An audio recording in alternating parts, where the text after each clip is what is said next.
Realizar com os candidatos à liderança do PSD. O meu convidado hoje é Paulo Rangel. Muito boa noite, doutor. Boa noite. Tem-se falado muito em queda de governo, em circunstâncias excepcionais. No seu ponto de vista, que circunstâncias excepcionais teriam de ser essas, ou terão de ser essas, para que o governo caia? Olha, sinceramente, aquilo que eu lhe digo é o seguinte. Eu acho que o líder do PSD, ou o presidente do PSD, não se deve colocar como analista ou como comentador. E por isso eu acho que a questão do governo, ou da governabilidade, do governo poder cair, é uma questão que só numa conjuntura política concreta é que nós podemos avaliar se isso acontece ou se isso não acontece. Mas a situação atual é uma situação de apodrecimento, como alguns dizem, ou não? Não tenho dúvidas que a atual situação é uma situação de fragilidade, de grande desautorização, eu diria de grande descredibilização do governo. Não tenho qualquer dúvida. Aliás, essa é uma das razões pelas quais eu, relativamente há 6 meses, considero que hoje é muito importante haver uma candidatura. Então, e essa não configura uma circunstância excepcional? Mas não acho que configura uma circunstância excepcional. Neste momento, não configura ainda uma circunstância excepcional que levasse o governo a cair. Então, o que é que configuraria uma circunstância excepcional? Eu poria o acento tónico noutra coisa. Eu acho que é muito importante nós obrigarmos, está-se a fazer este discurso, e mesmo às vezes, enfim, nas eleições internas do PSD também se tem feito, quais as condições em que o governo poderá cair. Exato. Quando eu acho que nós devemos estar a fazer o discurso contrário, que é obrigar o governo a governar.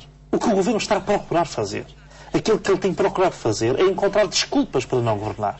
É procurar alienar responsabilidades. É procurar passar culpas para os outros. Ora, é isso que nós não podemos deixar de fazer.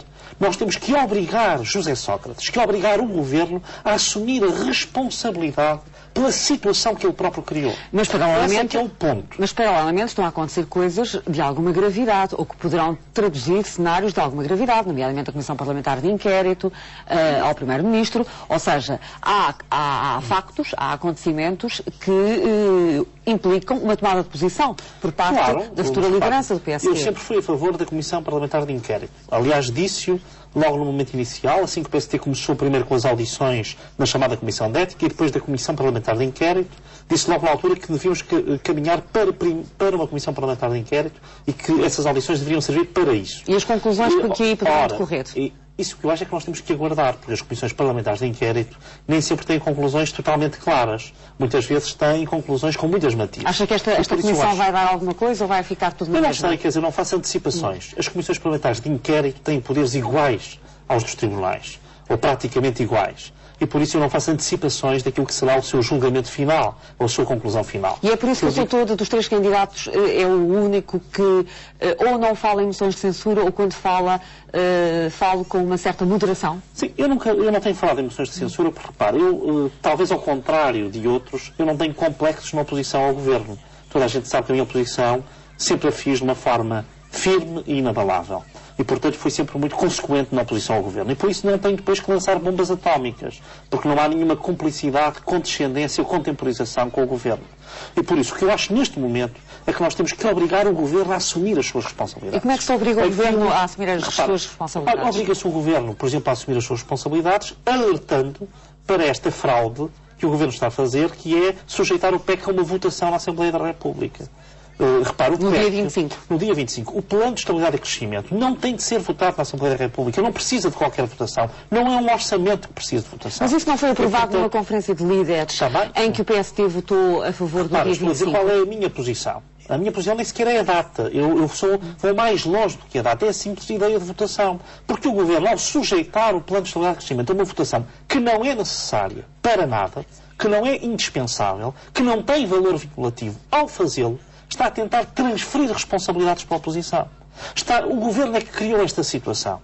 A situação difícil. Então qual é a alternativa? Muito séria. Qual é a alternativa em relação ao PEC em termos de aprovação e de consensualidade à volta deste documento? Não. A alternativa em relação ao PEC é o governo assumir a sua responsabilidade e apresentar o PEC em Bruxelas sem o submeter a uma votação na Assembleia da República. Isso é que seria correto.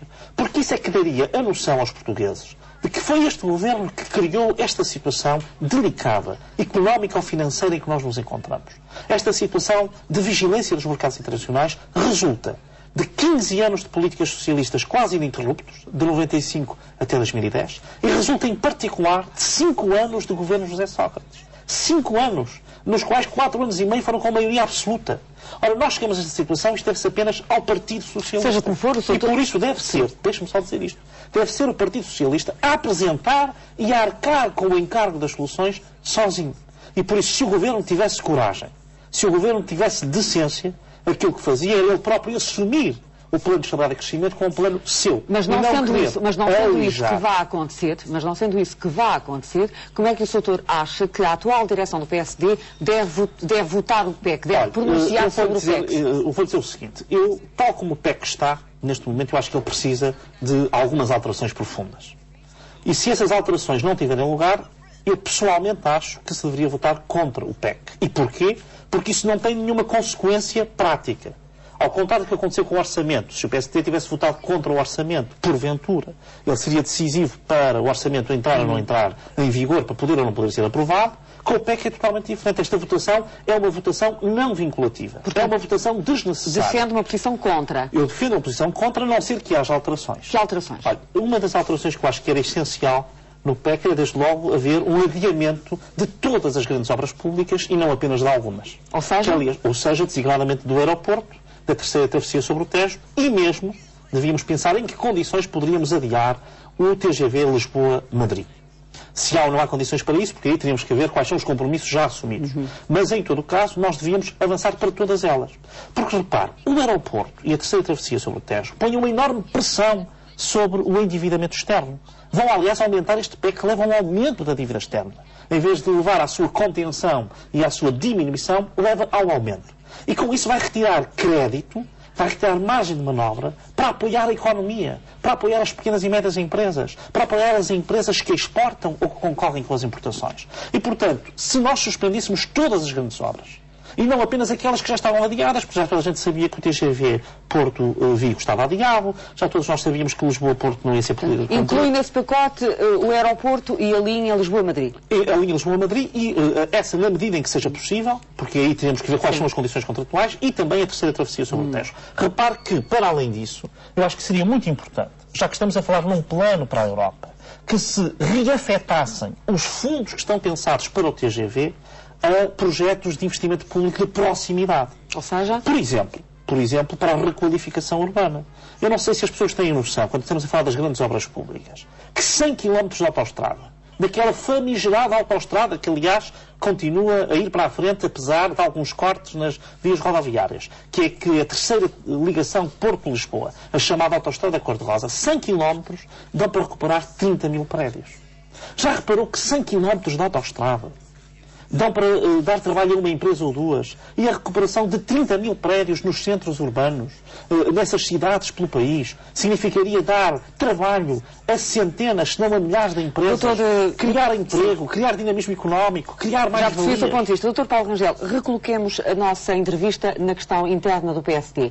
Qual acha que é a sua vantagem competitiva em relação aos teus mais diretos adversários? Repare, aquilo que eu acho, eu não falaria em vantagem competitiva, mas falaria na diferença que existe. Porque, no fundo, eu acho que neste momento há dois caminhos. E há um caminho que é um caminho de ruptura, de clara separação de águas com a política socialista, e há um caminho que é um caminho mais contemporizador, mais condescendente, e que mantém alguma continuidade com a linha socialista. Mas onde é que o senhor vê condescendência no discurso, por exemplo, de Passos Coelho?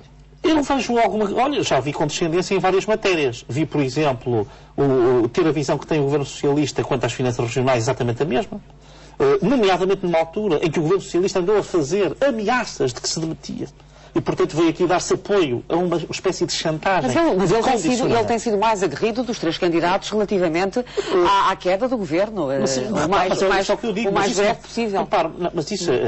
Repare, aí o que nós falamos, aí o que verifica, e o que eu acho que se verifica nesse caso, é justamente que, quando se faz uma oposição consistente, dura, sem contemporizações ao Partido Socialista, não precisa depois de se vir com a bomba atómica de provocar por tudo e por nada a queda do Governo. Aliás, porque eu acho que enquanto não for claro para os portugueses que a situação a que nós chegamos, que esta situação grave em que nós estamos, é da responsabilidade do PS, é da responsabilidade do Governo José Sócrates, eu acho que não há condições para, eventualmente, haver uma queda do Governo. Portanto, o senhor acha que o Governo tem condições para chegar a 2013? O que eu acho que isso vamos indo e vamos vendo. Agora, neste